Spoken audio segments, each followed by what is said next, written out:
الحمد لله نحمده ونستعينه ونستغفره ونؤمن به ونتوكل عليه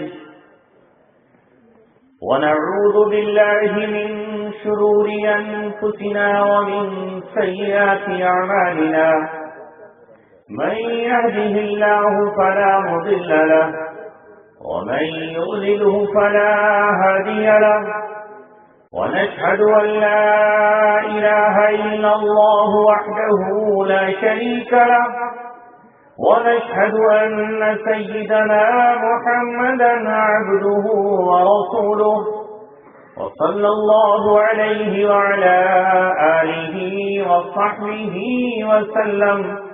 وسلم تسليما كثيرا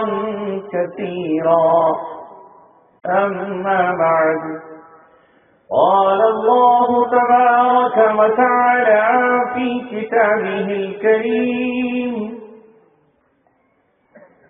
ولن ترضى عنك اليهود ولا النصارى حتى تتبع ملتهم قل إن هدى الله هو الهدى صدق الله العلي العظيم.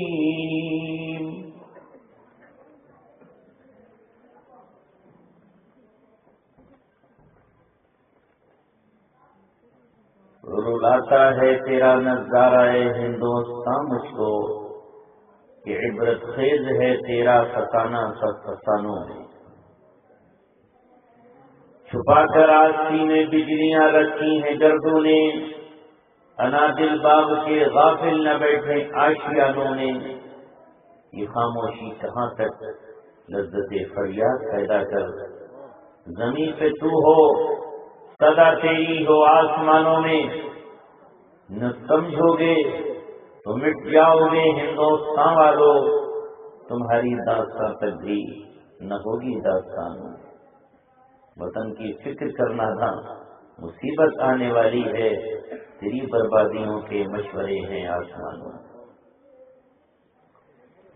یوں تو میرے عزیزو اس وقت بالخصوص مغربی اتر پردیش میں جلسوں کا سلسلہ پچھلی فروری سے شروع ہے. جہاں بھی دینی ادارہ قائم ہے اس کا سالانہ اجلاس ہو رہا ہے. لوگ جمع ہوتے ہیں. رات اور دن میں نوجوانوں کو دعوت دی جاتی ہے, انہیں بلایا جاتا ہے. دور دور سے علماء کرام آتے ہیں اور آپ سے دینی گفتگو کرتے ہیں. لیکن اگر ہم اپنے حال پہ نظر ڈالیں, اپنے دل کی طرف دیکھیں, اپنے گھروں کا جائزہ لیں, اپنے محلوں کی تفتیش کریں تو ہمیں حال جو کا توں ہی نظر آتا ہے. آخر وہ کون سا دن ہوگا جس دن ہم اپنے آپ کو بدلنے کے لیے تیار ہوں گے؟ وہ کون سا دن ہوگا جس دن ہم اپنے آپ کو صحیح راہ پہ لانے کے لیے تیار ہوں گے؟ وہ کون سا زمانہ آئے گا جب ہم حالات سے جائزہ حالات کا لے کر اپنے آپ میں تبدیلی پیدا کریں گے؟ اس وقت ہم پوری دنیا پر جب نظر ڈالتے ہیں تو ساری دنیا میں انقلاب کی ہوائیں چل رہی ہیں. نوجوانوں نے اسلام کے پرچم اپنے ہاتھوں میں اٹھا لیے ہیں. اگر کہیں کا مسلمان سویا ہوا ہے جس نے غفلت کی چادر پہنی ہوئی ہے اور جسے احساس ہی نہیں ہے کہ ہندوستان میں اس کی کیا حیثیت رہی تھی, ہندوستان کا مسلمان اتنا گیا گزرا آج کے دور میں ہے کہ شاید اس پہ زمانہ ہنس رہا ہے, آسمان رو رہا ہے اور ہمارے آباؤ اجداد کی روحیں قبروں میں تڑپ رہی ہیں. اے نوجوانوں, کیا آپ حالات نہیں پڑھتے؟ کیا آپ دنیا کے حالات نہیں دیکھتے؟ کیا آپ ریڈیو اور خبروں کو نہیں سنتے؟ دنیا بھر میں انقلاب آ گیا. مصر میں انقلاب آیا جو آپ نے دیکھا. ملک شام میں اسلامی انقلاب کی ہوائیں چل رہی ہے جس کی صدا پوری دنیا سن رہی ہے. عراق میں 2003 سے لے کر کے آج 2014 تک اہل اسلام ایک طرف کھڑے ہوئے ہیں اور باطل کی وہ قوتیں جو بہت لاؤ لشکر کے ساتھ آئی تھی وہ شکست کھا کر جا چکی ہے اور اپنے ایجنٹوں کو وہاں کا حکمراں بنا کر انہیں ان کے مقابلے پر کھڑا کر دیا ہے. لیکن اہل حق نے عراق میں اسلام کے جھنڈے اٹھائے, اسلام کا پرچم اٹھایا اور وہاں کے ریت اور ذروں کو اور وہاں کی خاک کو اپنا خون دیا, اپنا لہو دیا اور اپنے خون میں نہا کر اسلامی انقلاب کی راہ کو ہموار کر دیا. ملک مصر سے لے کر ملک شام تک اور شام سے لے کر کے ٹیونیشیا تک سارے عالم عرب میں اسلامی انقلاب کی صدائیں اور ہوائیں چل رہی ہیں اور ہم اس ملک میں آج بھی اسی ڈگر پہ چل رہے ہیں جس ڈگر پہ ہم آج سے 50 سال پہلے چلتے ہیں.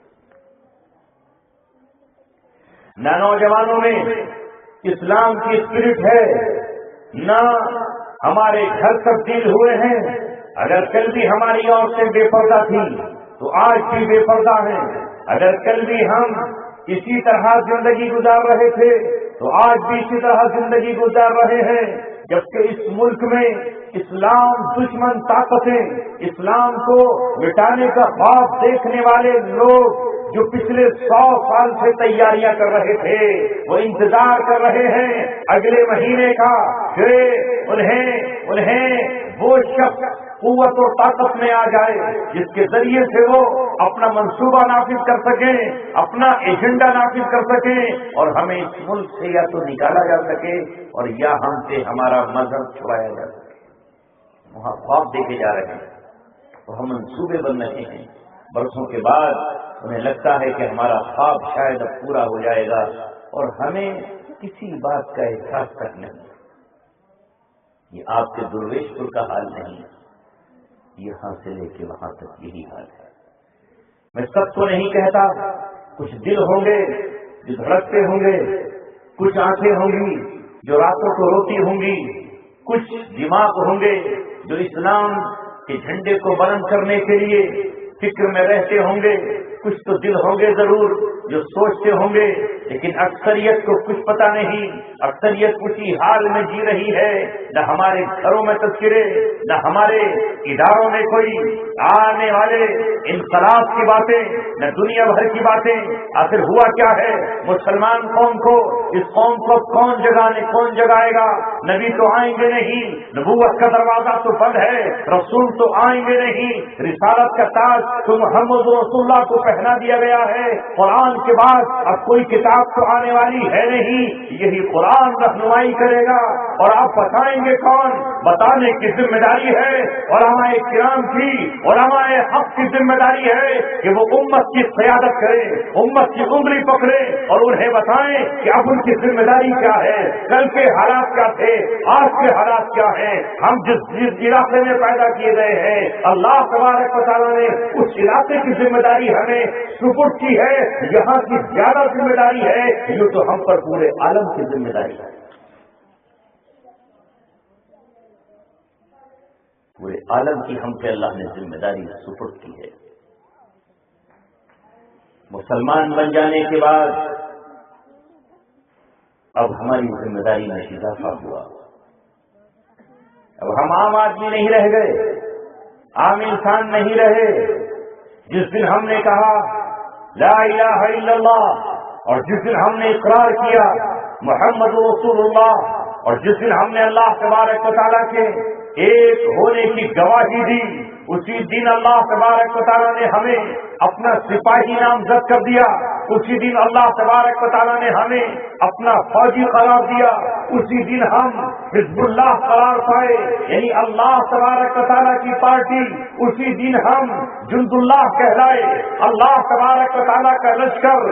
اسی دن ہم اللہ تبارک و تعالیٰ کی سپاہ کہلائے. اب اللہ تبارک و تعالیٰ کی سپاہ اگر اللہ تبارک و تعالیٰ کے لیے اس کے دشمنوں سے جنگ نہ کرے, اگر اللہ تبارک و تعالیٰ کا فوجی مسلمان ملکوں کی سرحدوں کی حفاظت نہ کرے، اگر اللہ تبارک و تعالیٰ کا لشکر اللہ تبارک و تعالیٰ کے کلمے کو بلند کرنے کے لیے نہ نکلے اور وہ بھی دوسری طاقتوں کے سامنے سر جھکا رہا ہو، تو اللہ تبارک و تعالیٰ اسے اپنی فوج سے خارج کرے گا یا فوج کے اندر داخل ہی رہنے دے گا، یہ فیصلہ آپ کا ہوگا۔ خدا نے آج تک اس قوم کی حالت نہیں بدلی، نہ ہو جس کو خیال آپ اپنی حالت کے بدلنے کا۔ اگر ہم آج اپنے آپ کو بدلنے کے لیے تیار نہیں ہوئے تو وقت ہمیں بدلے گا، حالات کے تھپیڑے ہمیں چھوڑیں گے نہیں، حالات سنگین سے سنگین ہوتے چلے جائیں گے، وہی بچے گا جس کی حفاظت اللہ تبارک و تعالیٰ کرے گا، وہی بچ پائے گا جسے اللہ تبارک و تعالیٰ منتخب فرمائے گا۔ ہم کیوں نہیں سوچتے کہ ہمارا نام کیا ہے؟ ہمارا نام ہے مسلمان۔ ہم کیوں نہیں غور کرتے کہ ہم ہیں صاحب ایمان؟ ہم کیوں غور نہیں کرتے کہ اللہ تبارک و تعالیٰ نے ہمیں کیوں دنیا میں بھیجا ہے؟ تم خیر امتی اخرجت للناس تأمرون بالمعروف وتنہون عن المنکر وتؤمنون باللہ۔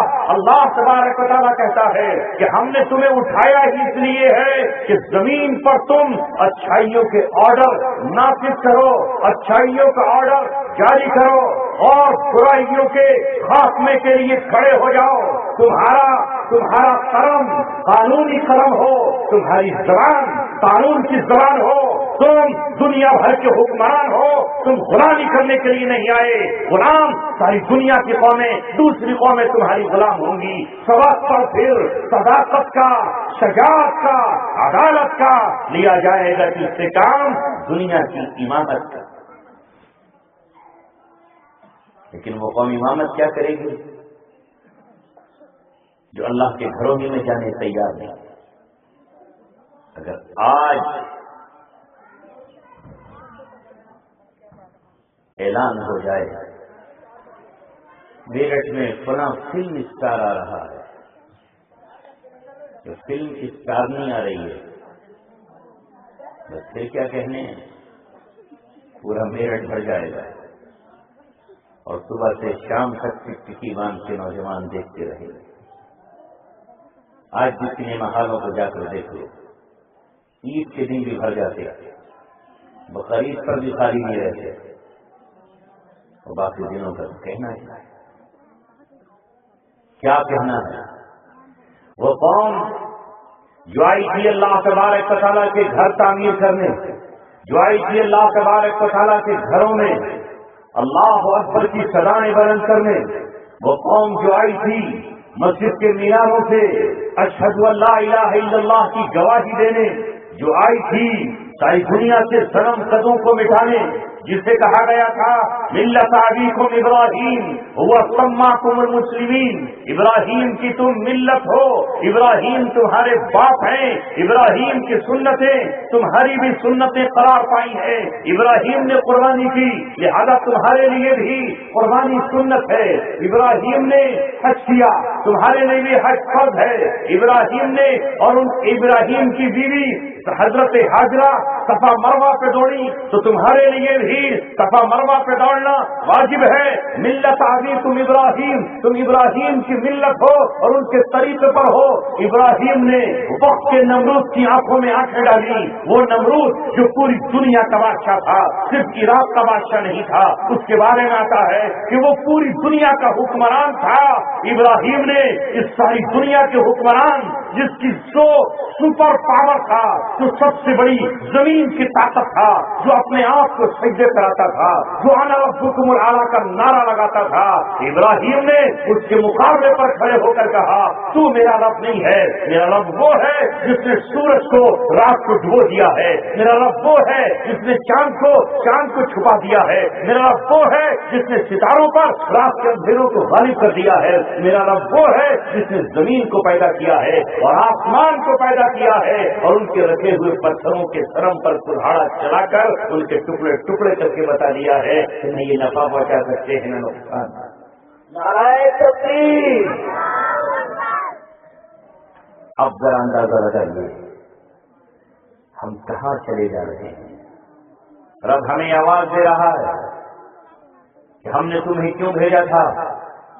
اس لیے بھیجا تھا اے مسلمانوں، زمین کے خزانوں کے تم مالک نہیں بلکہ ان کے امین بن جاؤ۔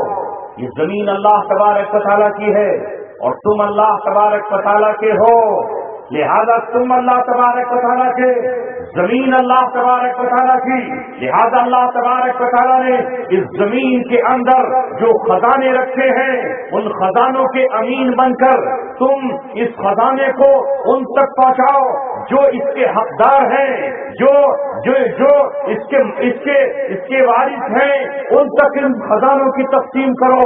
لیکن آج تو ہم نے یہ کہنا شروع کر دیا کہ زمین اس کی ہے جو اس پہ قبضہ کر لے۔ ہم کون ہیں؟ آج تو فرق ہی بدل گیا نوجوانوں۔ ان الارض للہ، کس کی ہے زمین؟ اللہ تبارک و تعالیٰ کی۔ غور سے سنیے گا نوجوانوں، کس کی ہے زمین؟ اللہ تبارک و تعالیٰ کی۔ وَلِلَّهِ خَزَائِنُ السَّمَاوَاتِ وَالْأَرْضِ، یہ خزانے کس کے ہیں؟ اللہ تبارک و تعالیٰ کے ہیں۔ لہو ملک السماوات والارض، زمین کی بھی حکمرانی بھی اللہ تبارک و تعالیٰ کی ہے اور زمین کی بادشاہت اللہ تبارک و تعالیٰ کی ہے۔ جو چیز اللہ تبارک و تعالیٰ نے بنائی ہے اللہ اس کا مالک ہے، لہذا روئے زمین پر مسلمان، روئے زمین پر صرف مومن، روئے زمین پر صرف اہل ایمان جو اللہ تبارک و تعالیٰ کو اکیلا مانتے ہیں، جو اللہ تبارک و تعالیٰ کے تمام رسولوں پر ایمان لاتے ہیں، جو اللہ کی تمام کتابوں کو مانتے ہیں، جو اللہ تبارک و تعالیٰ کے سارے نبیوں کو مانتے ہیں، لہذا وہ اس زمین پر اللہ تبارک و تعالیٰ کے نائب اور اس زمین کے وہ وارث ہیں، اس اعتبار سے کہ زمین پر جو خزانے اللہ نے رکھے ہیں اس کے اوپر رکھے ہوں یا اندر رکھے ہوں وہ اپنے کنٹرول میں لیں اور پھر اللہ کے حکم کے مطابق اس کی تقسیم کریں۔ لیکن آج کے مسلمان نوجوان کیا سمجھتا ہے؟ وہ کہتا ہے کہ پوری دھرتی اللہ کے باغیوں کی۔ آپ یہ بتائیے، جو اللہ تبارک و تعالیٰ کو نہیں مانتا، جو اللہ تبارک و تعالیٰ کے قانون کو تسلیم نہیں کرتا، جو اللہ تبارک و تعالیٰ کے ساتھ پتھروں کو اور انسانوں کو، زندہ اور مردوں کو اللہ تبارک و تعالیٰ کا شریک ٹھہراتا ہے، وہ اللہ تبارک و تعالیٰ کی زمین کا وارث کیسے ہو سکتا ہے؟ اللہ تبارک و تعالیٰ اسے کیسے اپنی امانت سپرد کر سکتا ہے؟ جس کا ایمان ہی نہیں، اس بے ایمان کو اللہ تبارک و تعالیٰ زمین کا مالک کیسے بنا سکتا ہے؟ جس طرح میری کسی ذاتی چیز پر آپ کی کوئی ملکیت نہیں ہو جاتی، اگر آپ اسے مجھ سے چھین لیں اس رومال کو تو یہ رومال آپ کا نہیں ہے، یہ رومال پھر بھی میرا ہے۔ یہ الگ بات ہے کہ آپ نے ظلم کی بنیاد پر یا طاقت کی بنیاد پر یا اسلحے کی بنیاد پر مجھ سے رومال چھین لیا، لیکن آپ میرے رومال کے مالک نہیں ہو جاتے۔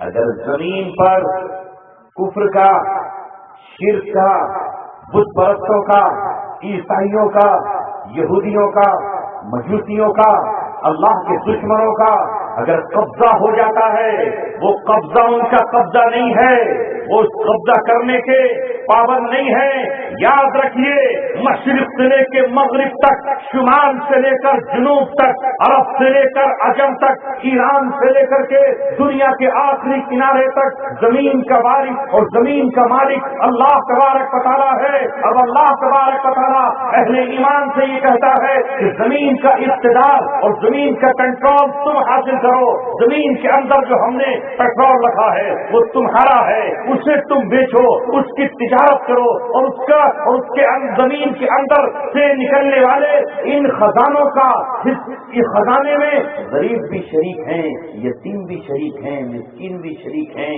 اور ساری دنیا کے وہ لوگ شریک ہیں جن کو اللہ تبارک و تعالیٰ نے غریب بنایا ہے، مسکین اور یتیم اور بیوہ بنایا۔ بادشاہ اور سربراہ پوری طرح اس کا مالک نہیں ہے، وہ تو زمین کے خزانے ہیں۔ اللہ تبارک و تعالیٰ نے تمہیں اس مسلمان کو یہ حکم دیا کہ تو جو اپنی محنت کی کمائی کما رہا ہے، جو تو تجارت کرتا ہے، یہاں تک کہ تجھے زمین بوتا ہے اس زمین کی پیداوار پر بھی تجھے زکات دینی ہوگی، جسے عشر کہا جاتا ہے۔ اگر وہ آسمان کی بارش سے پیداوار ہوتی ہے تو زکات کتنی ہوگی، اور اگر تو اپنے پانی سے سیراب کرتا ہے تو زکات کتنی ہو جائے گی۔ تیرے پاس جو تیرا سونا ہے اس میں بھی تجھے زکات نکالنا ہے، تیرے پاس جو چاندی ہے اس چاندی کی زکات نکالنا ہے، تیرے پاس جو مال تجارت ہے اس مال تجارت کی زکات نکالنی ہے، تیرے پاس جو کیش نقد پیمنٹ ہے اس کی بھی تجھے زکات نکالنی ہے۔ 100 روپے میں 2.5 روپے نکال کر دینے ہیں، 1000 میں 25 نکالنے ہیں، 1 لاکھ میں 2500 نکال کر تجھے غریبوں کو تقسیم کر دینا ہے۔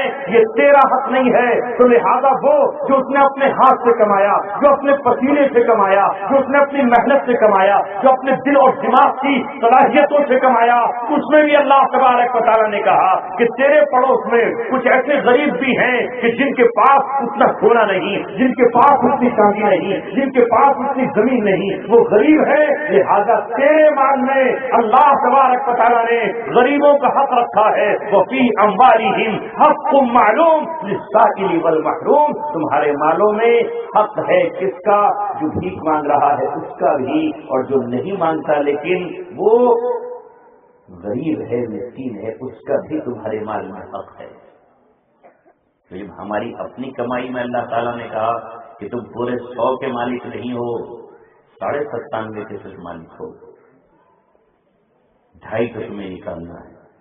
تو زمین کے وہ خزانے جسے سونا کہا جاتا ہے، جسے چاندی کہا جاتا ہے، زمین کے وہ خزانے جو آج پیٹرول کی شکل میں موجود ہیں، وہ خزانہ جو آج گیس کی شکل میں موجود ہے، جس سے دنیا کا کاروبار چل رہا ہے، جس سے دنیا میں روشنی ہو رہی ہے، جس سے سارے فضا میں ہوائی جہاز اڑ رہے ہیں، جس سے جنگی طیارے فضا میں دوڑ رہے ہیں، اس میں ایک مسلمان کا حق ہے، مشرق کا ہو یا مغرب کا، شمال کا ہو یا جنوب کا، گورا ہو یا کالا، اس سب کا حق ہے۔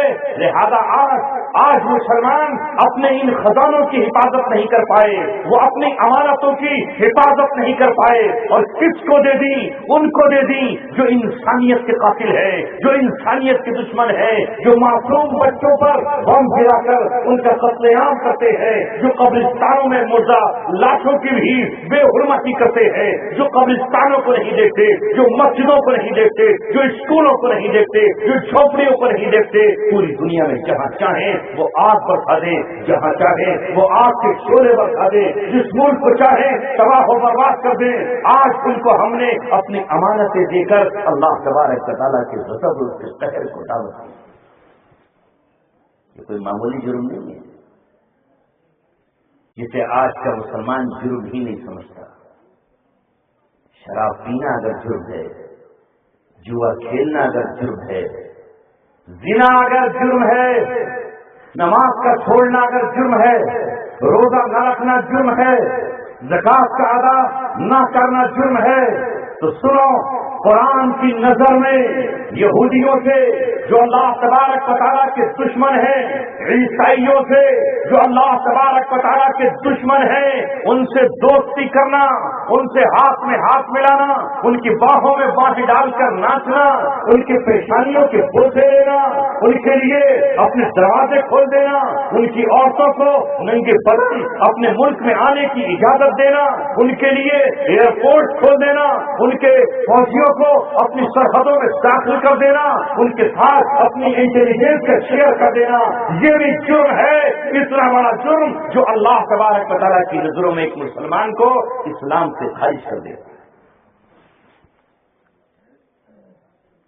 قرآن میں حکم ہے، اس طرح قرآن میں حکم ہے شراب مت پیو، تو ایک مسلمان شراب نہیں پیتا، اور جو پیتا ہے اسے برا جانتا ہے، اور اگر اس جرم کو کر لیتا ہے تو توبہ کرتا ہے۔ تو پیتا ہی نہیں، خریدتا نہیں، بیچتا نہیں، اور اگر چوری چھپے کوئی ایسا کر لے تو اسے احساس ہوتا ہے کہ یہ جرم ہے، یہ میں نے گناہ کیا ہے، میں نے خطا کی ہے، یہ تو جرم ہم جانتے ہیں، لیکن قرآن ایک آیت میں نہیں مختلف آیتوں میں کہتا ہے یا ایھا الذین آمنوا لا تتخذوا اليہود والنصارى اولیاء من دون المؤمنین. ارے دوستی کرنا ہے تو دوستی کرنے کے لیے مومن بہت ہیں، دوستی کرنے کے لیے ایمان والے کچھ کم نہیں ہیں، دوستی کرنے کے لیے کلمہ گو بہت ہیں، دوستی کرنے کے لیے قرآن کو اللہ کی کتاب ماننے والے کہ دنیا سے گھٹ گئے ہیں. اگر تمہارا دل دوستی ہی کو تو چاہتا ہے، اگر تم اپنی دریا دلی کا ثبوت دینا چاہتے ہو، اپنے دسترخوان پر کسی مہمان کو بلانا چاہتے ہو، اگر اپنا تحفہ کسی کو دینا چاہتے ہو، اگر رحم دلی کا ثبوت پیش کرنا چاہتے ہو تو رحماء بینہم، صحابہ آپس میں بہت ہی رحیم تھے، لہذا ان سے دوستی مت کرو. اور پھر آگے اللہ تبارک و تعالی نے کہا وَمَن يَتَوَلَّهُم مِّنكُم، تم میں سے جو بھی ان سے دوستی کرے فَإِنَّهُ مِنْهُمْ، وہ انہی میں سے، کوئی تعلق نہیں اس کا اسلام سے، کوئی علاقہ نہیں اس کا اسلام سے، وہ خارج ہو گیا اسلام سے.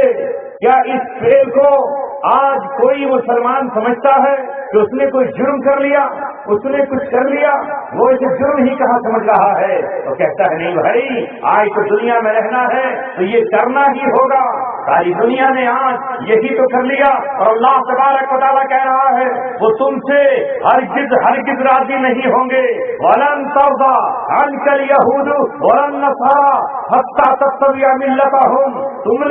تم نے سوچا کہ اگر ہم ان کے جیسے کپڑے پہن لیں، وہ پینٹ پہنتے ہیں ہم بھی پینٹیں پہن لیں، وہ شرٹ پہنتے ہیں ہم بھی شرٹیں پہن لیں، وہ ٹائی باندھتے ہیں ہم بھی ٹائی باندھ لیں، شاید وہ ہم سے راضی ہو جائیں.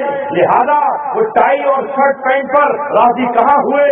اگر وہ ٹائی اور کوٹ اور پینٹ پر راضی ہو جاتے تو صدام حسین کو سولی پر نہ چڑھاتے، کیونکہ صدام پوری زندگی کوٹ ٹائی اور پینٹ ہی پہنتے رہے. کہاں ہوئے وہ راضی؟ اگر وہ داڑھی مڈانے سے راضی ہو جاتے تو صرف داڑھی والوں کے دشمن ہوتے، بین داڑھی والوں سے کچھ نہ کہتے.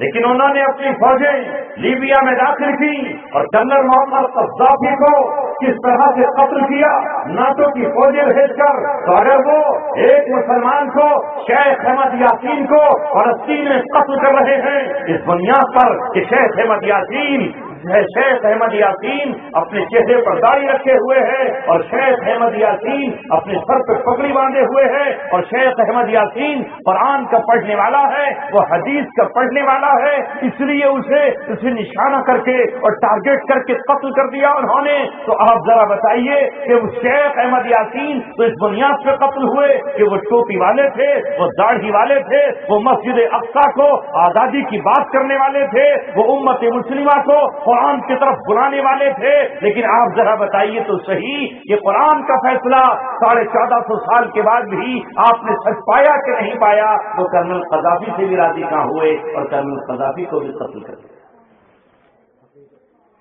سوچیے، غور کیجیے. نہیں، قرآن نے جو کہا وہ سچ ہے. حتیٰ تتبع ملتہم، ہاں وہ راضی ہو جائیں گے. کب راضی ہوں گے؟ جب تم بھی ان کی طرح اپنے گلے میں شریف لٹکاؤ، جب تم مسجدوں میں جانا چھوڑو اور کلیسا اور چرچ میں پہنچ جاؤ، جب تم بھی اپنے مردوں کو دفن کرنا چھوڑو اور ان کی طرح سیدھا کھڑا کر دو، ان کی طرح تابوت میں بند کر دو. جب تم اللہ تبارک و تعالیٰ کو کہو کہ اللہ اکیلا نہیں ہے، اس کے ساتھ عیسیٰ بھی شریک ہے، اس کے ساتھ جبرائیل بھی شریک ہے، تین مل کے اللہ تبارک و تعالیٰ بنتے ہیں. اللہ ایک حصہ ہے، جبرائیل دوسرا حصہ ہے، اور حضرت عیسیٰ تیسرا حصہ ہے. تب کہیں جا کر وہ تم سے راضی ہوں گے. تم اپنے ہاتھ میں اسلام کا جھنڈا اٹھاؤ، راضی نہیں ہوں گے. تم نکلو اس گاہ کی طرف، چاہے داڑھی مڈا کر ہی جاؤ. تم نکلو مینا کی طرف، چاہے داڑھی مڈا کر ہی اپنے جانوروں کی قربانیاں دیتے ہو، وہ تم سے راضی نہیں ہوں گے. تو کسی حال میں تم سے راضی نہیں ہوں گے. یہ بات نہیں ہے کہ وہ ان سے ناراض ہے جو اسلامی نظام کی بات کر رہے ہیں، نہیں، وہ ناراض ان سے بھی ہیں جو اسلام کا نام ہی لے رہے ہیں. نعرہ تکبیر، نعرہ تکبیر.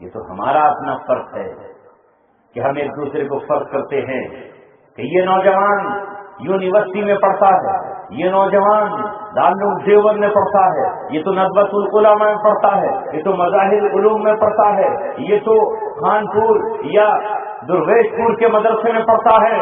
یہ ہمارا اپنا فرق ہے، ان کے یہاں کوئی فرق اس بات پر نہیں ہے، قطعاً کوئی فرق نہیں ہے. آپ جب بھی تاریخ اٹھا کر دیکھیں گے وہاں تو یہ ہے کہیں کا پڑھا ہوا ہو یہ مسلمان ہے لہذا مسلمان ہے تو اسے قتل کر دیا جائے. آپ اسی ہندوستان کا اندازہ لگائیے، عاطف اور ساجد جو جامعہ ملیہ میں پڑھتے تھے، جو دو نوجوان اعظم گڑھ کے تھے، ان میں سے کوئی حافظ نہ تھا، ان میں کوئی قاری نہ تھا، ان میں کوئی مؤذن نہیں تھا، ان میں کوئی مسجد کا امام نہیں تھا، یہ کسی پیر و مرشد کے بیٹے نہیں تھے، بلکہ یونیورسٹی میں پڑھنے والے دو نوجوان تھے. مگر دونوں نوجوانوں کے دل میں ایمان کی شمع جل رہی تھی، ان دونوں نوجوانوں کے دماغ میں اللہ کی وحدانیت کا نور موجود تھا. کم از کم جمعے کا دن آتا تو مسجد میں نماز پڑھنے جاتے تھے، عید کا دن آتا تو عید گاہ کی طرف نکلتے تھے، اور قربانی کا دن آتا تو قربانی کے جانور کے پاس کھڑے ہو جاتے تھے. رمضان آتا تو رمضان کے روزے رکھتے تھے، حالانکہ چہرے پر ان کے داڑھی نہ تھی، وہ پگڑی باندھنے والے نہ تھے، وہ ٹخنوں سے اونچا پاجامہ پہننے والے نہ تھے. لیکن آپ نے دیکھا کہ کس بے دردی کے ساتھ ان کا قتل کیا گیا، اور یہ کہا گیا کہ صاحب یہ دہشت گرد، اور خود اقرار بھی کر لیا، خود اقرار بھی کر لیا کہ نہیں صاحب یہ تو فرضی انکاؤنٹر تھا، فرضی انکاؤنٹر تھا. خود اقرار کیا. جب شواہد پیش کیے گئے کہ فرضی انکاؤنٹر تھا، لیکن اس انکاؤنٹر کی جانچ بھی نہیں ہوئی. سزا کی بات تو بہت دور ہے، اور کیوں نہیں ہوگی؟ غلاموں کی کوئی بات سنی نہیں جاتی. آپ کتنا ہی اپنے آپ کو مانتے رہو، آپ غلام ہیں، اور جب تک اس غلامی سے باہر نہیں نکلیں گے آپ اپنی غلامی کے پنجروں کو سونے کی سیلیاں سمجھ کر کچھ بھی کہیں کہ صاحب آپ کو سونے کے پنجروں میں بند ہیں، آپ کو کیا غم ہے، صبح کو پانی اور شام کو پانی. جب تک آپ اللہ تبارک و تعالیٰ سے ہم لوگ نہیں لگائیں گے، اور جب تک ہم قربانیوں کے لیے تیار نہیں ہوں گے، انقلاب بن قربانیوں کے نہیں آتا، انقلاب بن خون کا نذرانہ دیے کبھی زمین پر نہیں آیا. آپ انبیاء کی تاریخ پڑھ لیجئے، آپ اپنے رسول صلی اللہ علیہ وسلم کی تاریخ پڑھیے، آپ صحابہ کی تاریخ پڑھیے. ہاں میرے عزیزو، محمد رسول اللہ صلی اللہ علیہ وسلم کے اخلاق مکہ میں وہی تھے جس کا ہم تذکرہ بار بار کرتے ہیں، لیکن دشمن اخلاق کی زبان نہیں سمجھتا.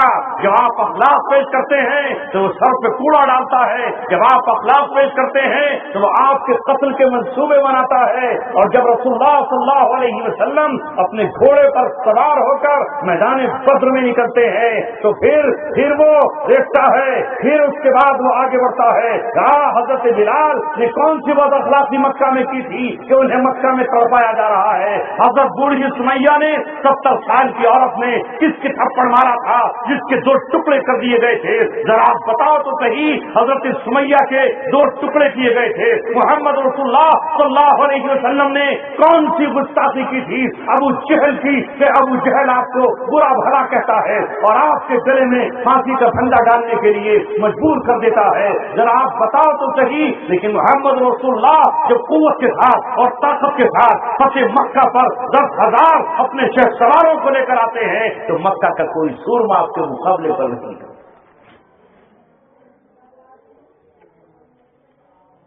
باطل کا ہر رہبر اپنی پرانی تاریخ دہرانے کی باتیں کرتا ہے. اس ملک میں آوازیں لگ رہی ہیں کہ ہم فلاں تاریخ دہرائیں گے، فلاں تاریخ دہرائیں گے. تو مسلمان جو صرف دنیا میں امتحان دینے کے لیے آیا ہے، جو جنت کی تلاش میں آیا ہے، جس نے اپنے جان اور مال کا سودا کر لیا ہے، وہ کیوں بات نہیں کرتا؟ ڈنکے کی چوٹ کیوں نہیں کہتا کہ اب بہت ہو گیا زمانے پر، اب ہم بھی اسلامی انقلاب کی بات کریں گے، زمانہ کراہ رہا ہے، ہم اسے سکون دیں گے، یہ دھرتی رو رہی ہے، ہم اسے امن دیں گے، چاروں طرف لہو کی ندیاں بہ رہی ہیں، اب ہم ان لہو کی ندیوں کو بریک لگائیں گے، چاروں طرف زناکاری کے اڈے کھلے ہوئے ہیں، اب ہم اس کو بند کر کے دکھائیں گے۔ امت مسلمہ اور کھڑی ہو، اگر چند لوگ بھی کھڑے ہو جاتے ہیں، رب کعبہ اور اللہ تبارک و تعالیٰ اپنی مدد ضرور بھیجے گا۔ اللہ تبارک و تعالیٰ نے مدد کا وعدہ کیا ہے، اس کے فرشتے کس لیے ہیں؟ اس کے فرشتے جب اس مجلس پر آ جاتے ہیں جہاں اللہ کا ذکر ہوتا ہے، جہاں قرآن پڑھا جاتا ہے، جہاں نبی کا ذکر ہوتا ہے، تو بتاؤ تو صحیح، جو لوگ اسلام کا جھنڈا لے کر اللہ تبارک و تعالیٰ کی آواز کو بلند کریں گے، جو اللہ اللہ پکاریں گے، جو اللہ کے علاوہ کسی قوت سے نہ ڈریں گے، جو اللہ تبارک و تعالیٰ کے علاوہ کسی سے اپنے خون کی بوند اور قیمت وصول نہیں کریں گے، جو کسی سے اپنے ایمان کا سودا نہیں کریں گے، اللہ تبارک و تعالیٰ ان کے لیے مدد کے لیے فرشتے کیوں نہیں نعرہ تکبیر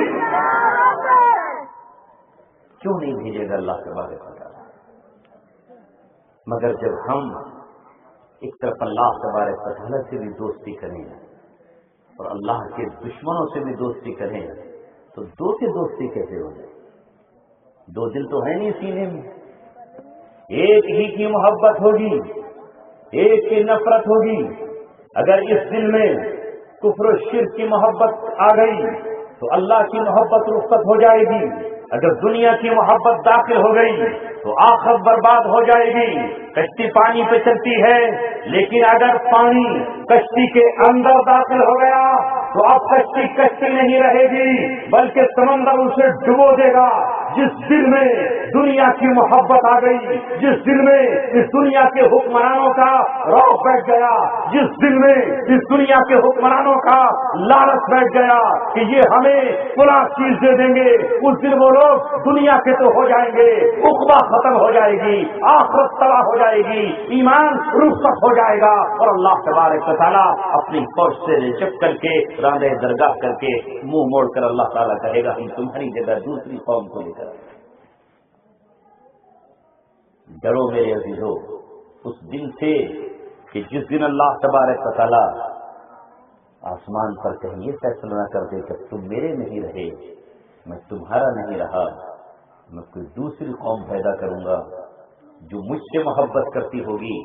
یہ بات اللہ تبارک و تعالیٰ نے اپنے قرآن میں بیان فرمائی ہے، یا ایھا الذین آمنوا من یرتد منکم عن دینی، کہ اگر تم میں سے ایمان والو سن لو، ہمیشہ اس بات سے مت رہنا کہ ہم بس مومن ہی مومن ہیں، ایمان کے بعد بھی کچھ عمل وہ ہیں جو انسان کو ایمان سے خارج کر دیتے ہیں، اور وہ ایمان سے خارج کرنے والا عمل ہے یہودیوں سے، عیسائیوں سے اور اللہ تبارک و تعالیٰ کے دشمنوں سے دوستی کرنا، یہ اسلام سے خارج کر دیتا ہے۔ اللہ تعالیٰ فرماتا ہے جو مرتد ہو جائے گا اپنے دین سے فسوف یأتی اللہ بقوم، تو پھر اللہ تبارک و تعالیٰ ایک ایسی قوم کو پیدا کرے گا، وہ پیدا کرنے پر قادر ہے، وہ ایک ہی رات میں دل بدل دینے پر قادر ہے، وہ اللہ تبارک و تعالیٰ 100 سال کے 70 سال کے بوڑھے کو ایمان کی نعمت سے مالا مال کرنے پر قادر ہے۔ اللہ تبارک و تعالیٰ کو کسی کی ضرورت نہیں ہے، اللہ تعالیٰ ایسی قوم کو لائے گا کہ یحبونہ، جو اللہ تبارک و تعالیٰ سے محبت کرتے ہوں گے، ویحبوہم، اور اللہ تبارک و تعالیٰ ان سے محبت کرتا ہوگا۔ یہ اللہ کے محبوب اور اللہ ان کا محبوب ادھر سے اللہ سے محبت کرتے ہیں۔ یقاتلون فی سبیل اللہ، جو اللہ تبارک و تعالیٰ کے راستے میں اللہ تبارک و تعالیٰ کے دشمنوں سے دوستی نہیں جنگ کرتے ہوں۔ جو دوستی کرے گا وہ جنگ کر لے گا؟ یہ دوست سے کہیں کچھ ہو سکتا ہے؟ بالکل ان کے اپوزٹ ہوں گے۔ کیا کریں گے؟ خدا کے دشمنوں سے جنگ، اللہ تبارک و تعالیٰ کے راستے میں دشمنوں سے جنگ کرتے ہوں گے. ولا یخافون لومۃ لائم، اور ملامت کرنے والے ان پہ ملامت کرتے رہیں گے، ملامت کرنے والے ان پہ ملامت کریں گے، لیکن یہ ملامت کی کوئی پرواہ نہیں کریں گے. تانا دینے والوں تم تانا دیتے رہو، الزامات لگانے والوں الزامات لگاتے رہو، اپنے تانوں کے پتھر پھینکنے والوں پتھر پھینکتے رہو. ہم تو اللہ تبارک و تعالیٰ سے محبت کرتے ہیں، جو اللہ تبارک و تعالیٰ کا ہوا ہم اس کے ہو جائیں گے، اور جو اللہ تبارک و تعالیٰ سے روٹا ہم اس سے روٹ جائیں گے، ہم اس کے دشمن ہو جائیں گے. ہماری دوستی اور دشمنی کا معیار صرف اللہ تبارک و تعالیٰ کی ذات ہوگی. جو اللہ تبارک و تعالیٰ سے جڑے گا ہم اس کے لیے دل بٹھا دیں گے، اور جو اللہ تبارک و تعالیٰ سے نہ جڑے اور اللہ کی دشمنی پر اتر آئے تو چاہے ہمارا بیٹا ہی کیوں نہ ہو، وہ ہمارا بھائی ہی کیوں نہ ہو، وہ حکمراں ہی کیوں نہ ہو، وہ رعایا ہی کیوں نہ ہو، ہم اس کی مخالفت کریں گے. اللہ ایسی قوم کو پیدا کرے گا، یہ اللہ کا وعدہ ہے. اے عزیزوں اور نوجوانوں، دلوں کو ٹٹول کر اور جھانک کر دیکھیے، لہر کیوں پیدا نہیں ہوتی؟ دل میں جذبات کیوں پیدا نہیں ہوتے؟ گرمی کیوں نہیں رہی سینے میں؟ حرارت کیوں ختم ہو گئی؟ کیوں نہیں سوچتے ہم؟ ایک پرندہ بھی اونچا اڑنے کی کوشش کرتا ہے، کبھی کبھی تو مرغی بھی پرندے کو جب اڑتا ہوا دیکھتی ہے تو اڑنے کی کوشش کرتی ہے، یہاں تک کہ دیوار تک اڑ جاتی ہے، لیکن چونکہ وہ گندگی کھاتی ہے، کیچڑ کھاتی ہے، کیڑے مکوڑے کھاتی ہے، اور یہ گندگی اسے اونچا نہیں اڑنے دے سکتی. اونچا کون اڑتا ہے پرندوں میں؟ سب سے اونچی اڑان کس پرندے کی ہے؟ سب سے اوپر کون پرندہ اڑتا ہے؟ جو جس تک کوئی اڑ ہی نہیں سکتا ہے. اس پرندے کا نام ہے عقاب، اس پرندے کا نام ہے باز، اس پرندے کو کہا جاتا ہے شاہین. یہ وہ پرندہ ہے جو اپنا گھونسلہ پیڑوں میں نہیں رکھتا، جو پہاڑوں کی چوٹیوں تک اونچائی میں اڑ جاتا ہے اور وہاں اپنے انڈے رکھتا ہے، اور اسے وہاں کوئی خطرہ نہیں ہوتا، اس لیے کہ اس کے انڈوں تک کوئی کوّا اور کوئی چیل نہیں پہنچ سکتی. اسی کو اللہ نے اقبال نے کہا، اس رزق سے موت اچھی ہے طائر لاہوتی، جس رزق سے آتی ہو پرواز نہ ہوتا ہے. اس رزق سے موت اچھی ہے طائر لاہوتی، جس رزق سے آتی ہو پرواز میں کوتاہی. لہذا عقاب اور باز دانے نہیں کھاتا. وہ کبھی باز کو آپ نے جال میں شکاری کے پھنستے ہوئے نہیں دیکھا ہوگا.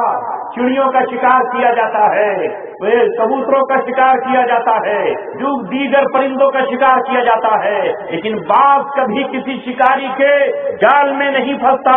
وہ دانوں پہ گرتا ہی نہیں، وہ دانوں پر اترتا ہی نہیں.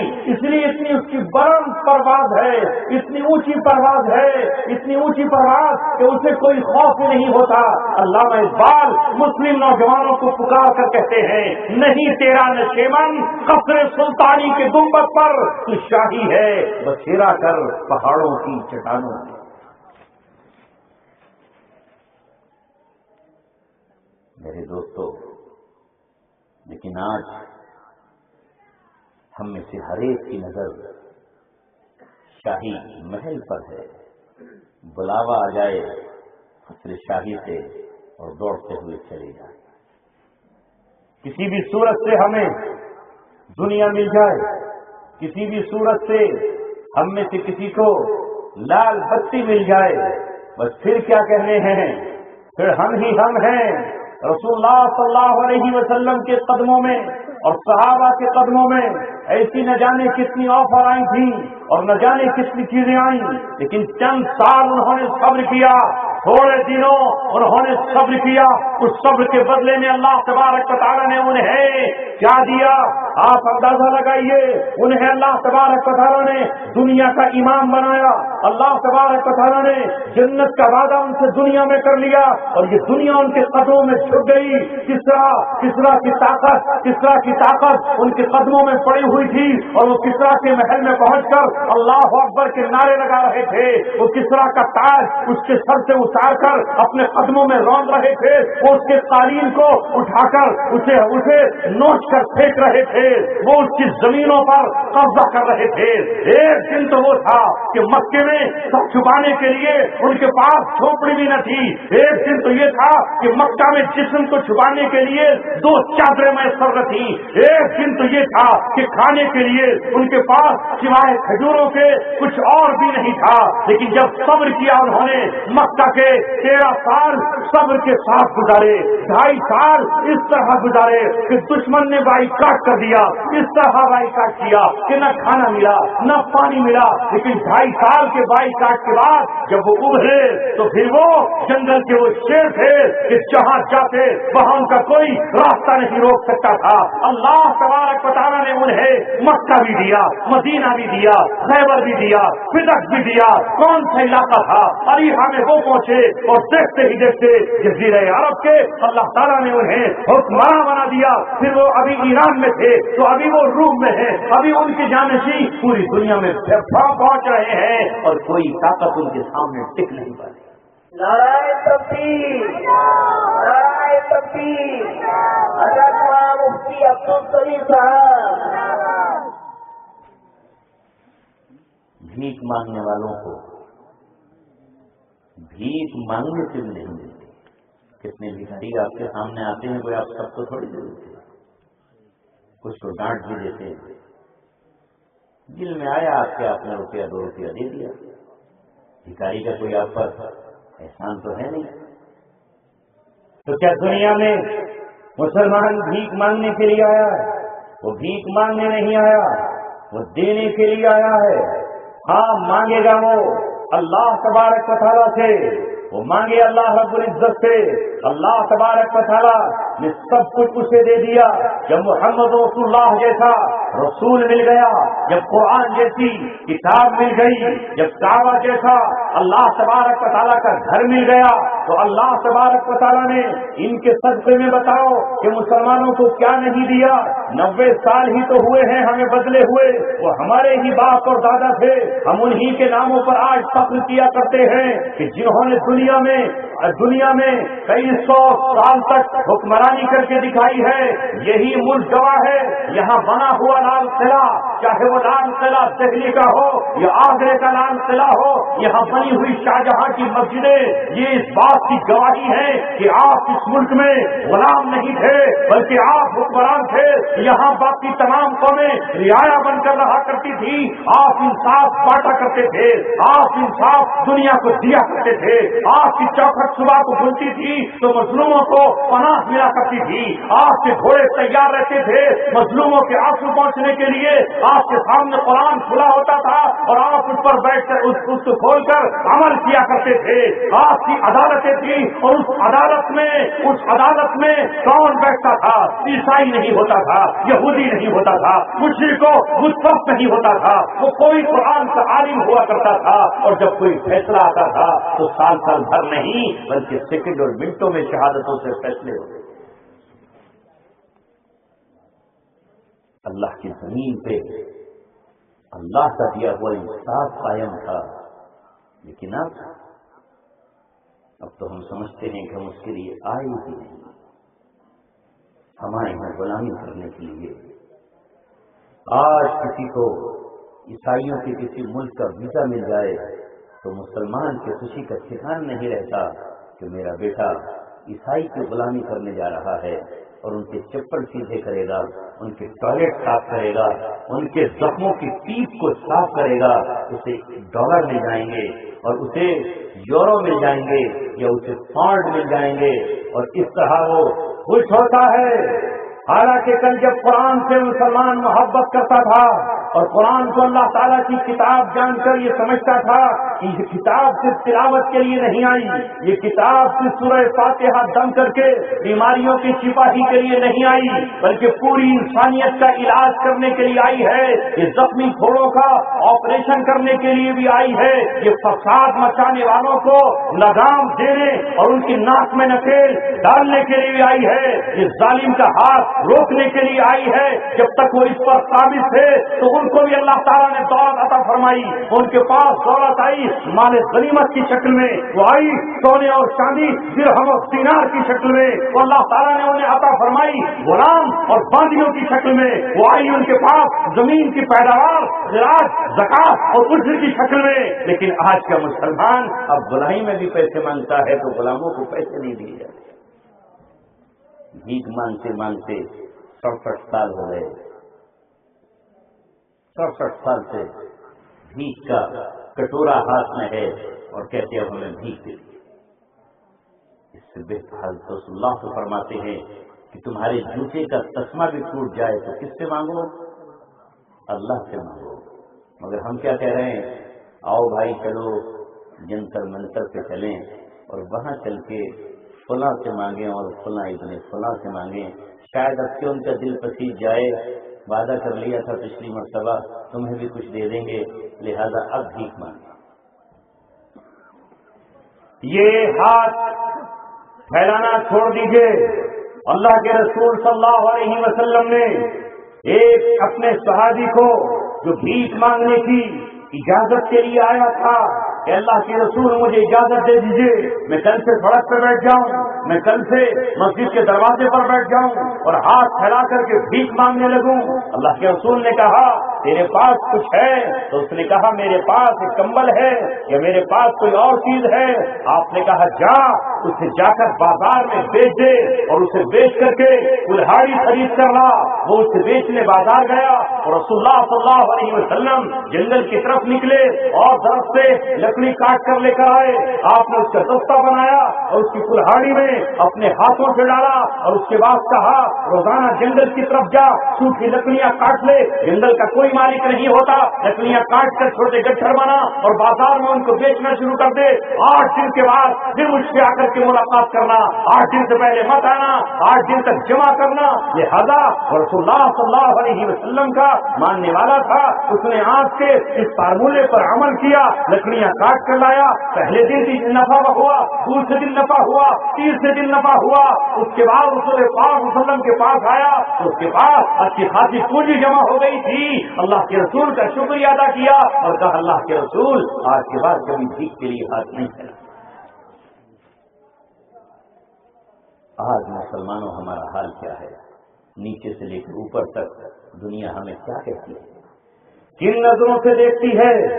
مسلم حکمرانوں کو دیکھو، ان کے جرنیلوں کو دیکھو تو بھیک مانگ رہے ہیں، اتنے ڈالر کا فلاں ملک قرضدار، اتنے کا فلاں ملک قرضدار، اتنا ڈالر ہمارا تم پر ہے، لہذا ہمیں تمہارے ملک میں فلاں عالم کا سر چاہیے، اگر اسے نہیں دیا تو ہم تمہاری بھیک بند کر دیں گے، ہمیں فلاں مسجد پر بمبارمنٹ چاہیے، اگر تم نے نہیں کی تو ہم تمہاری بھیک دینا بند کر دیں گے، ہمیں پتا چلا ہے کہ تمہارے ملک میں فلاں عورت ہے، اس عورت کی ہمیں آبرو چاہیے، اس عورت کا جسم چاہیے، اس عورت سے دل بہلانے کے لیے ہمیں زناکاری کے لیے عورت چاہیے۔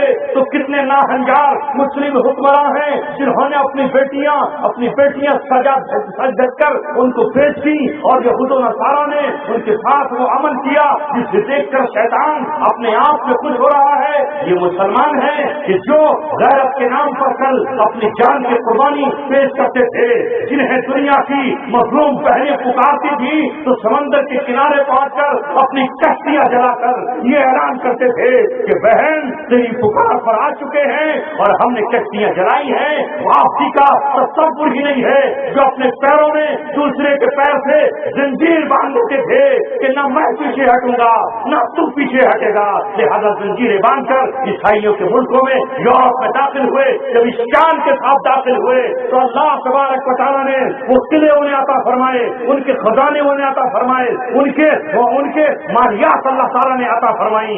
زمین کا مالک اللہ تبارک و تعالیٰ نے بنا دیا. اور جب سے ہم نے اللہ کے دشمنوں کی طرف اپنی جھولی پھیلائی ہے, اپنا دامن پھیلایا ہے اور بھیک کا کٹورا لے کر ہم ان کے سامنے مانگ رہے ہیں, اللہ تبارک و تعالیٰ نے ہم پر ذلتیں بڑی مسلط کر دی.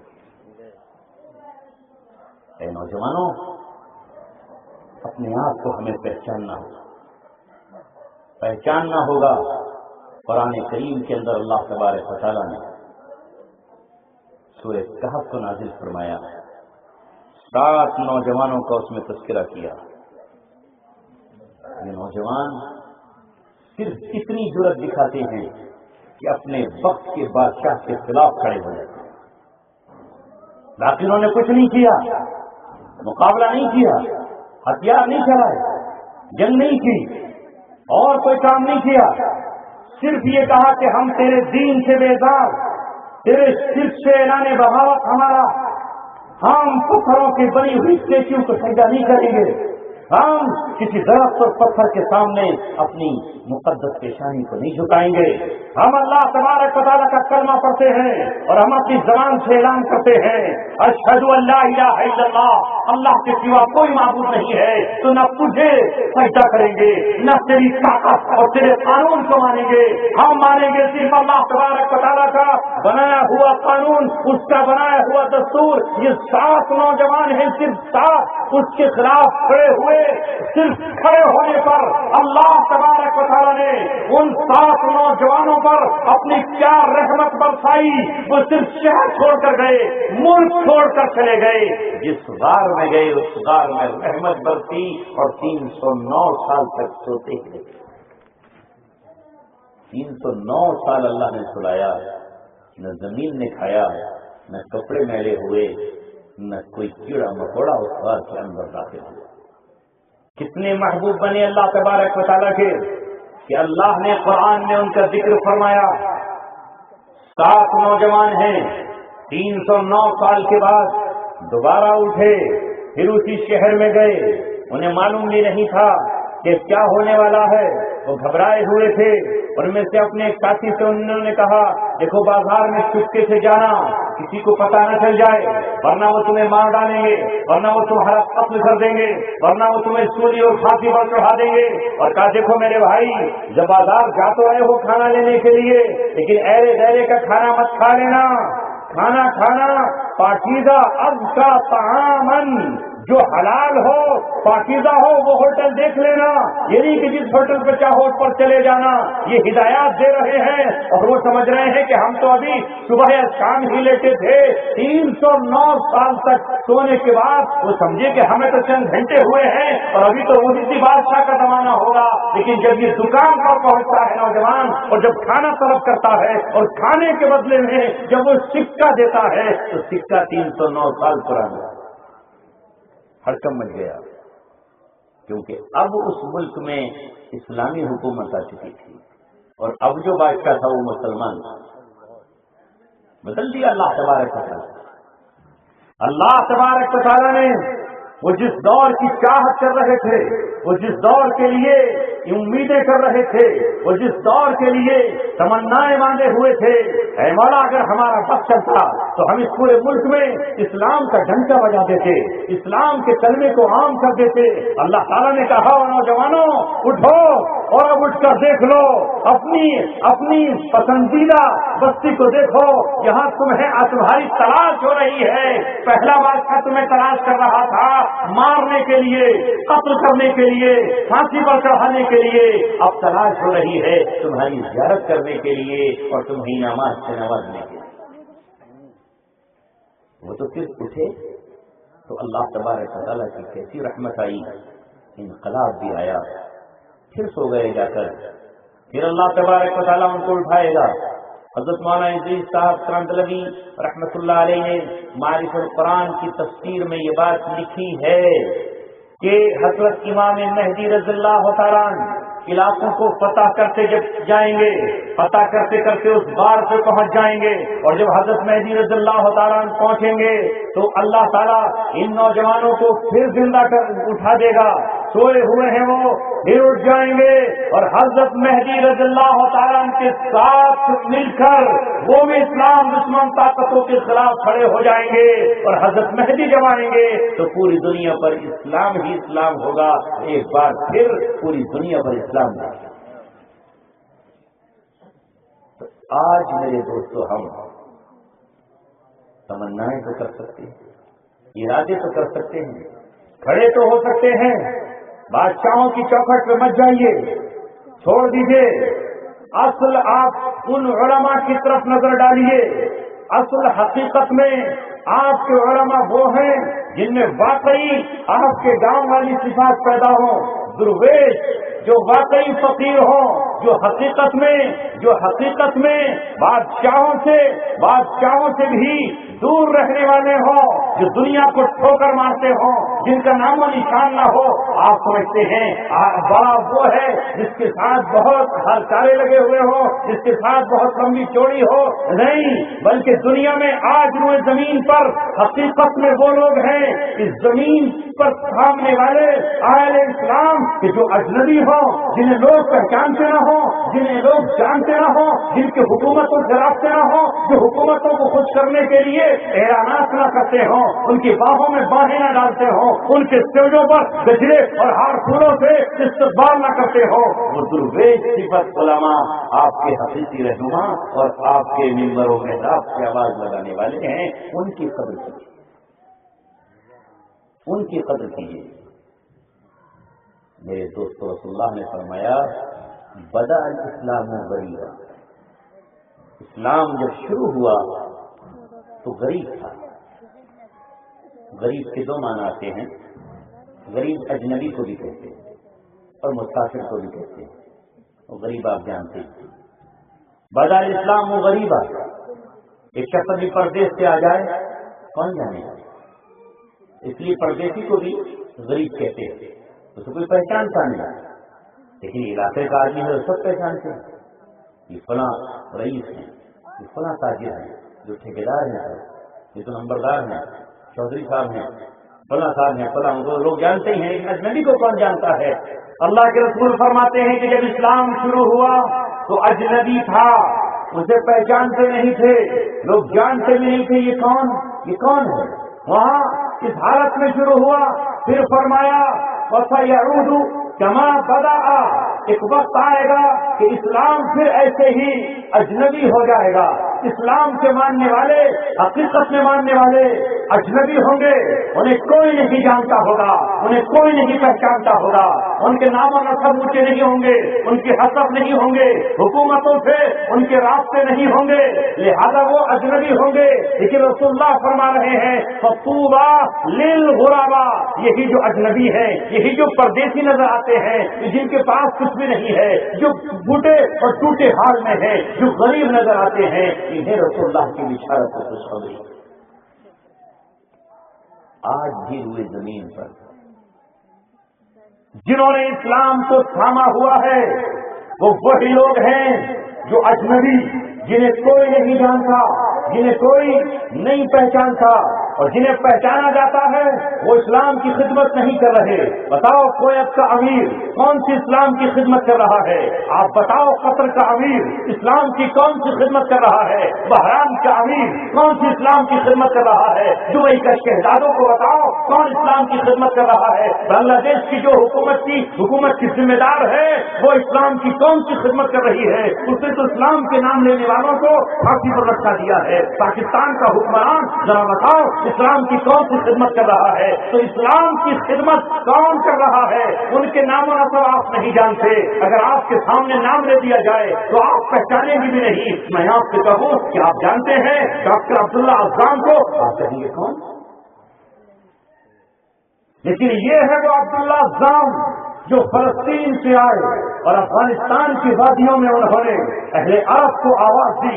اس وقت جب روس سے مقابلہ تھا تو وہ مصر کی طرف نکلے, عراق کے اندر گئے, عربوں میں آواز لگائی جیسے میں اور آپ جلسہ کر رہے ہیں, اس طرح جلسہ کرتے اور جلسہ کرتے کرتے کہتے, نوجوانوں سے کہتے, یا معاشر الشباب هل انتم تريدون الجنہ, اے لوگوں کیا تم جنت چاہتے ہو, کیا تم جنت کے طلبگار ہو؟ تو عرب سے کھڑے ہو جاتے اور کہتے, بڑا کیوں نہیں, ہم تو جنت چاہتے ہیں. تو وہ کہتے, ان الجنت فی افغانستان, اس پر جنت افغانستان میں ہے, پہنچو وہاں جا کر شہید ہو گئے, اس کے لیے جنت میں.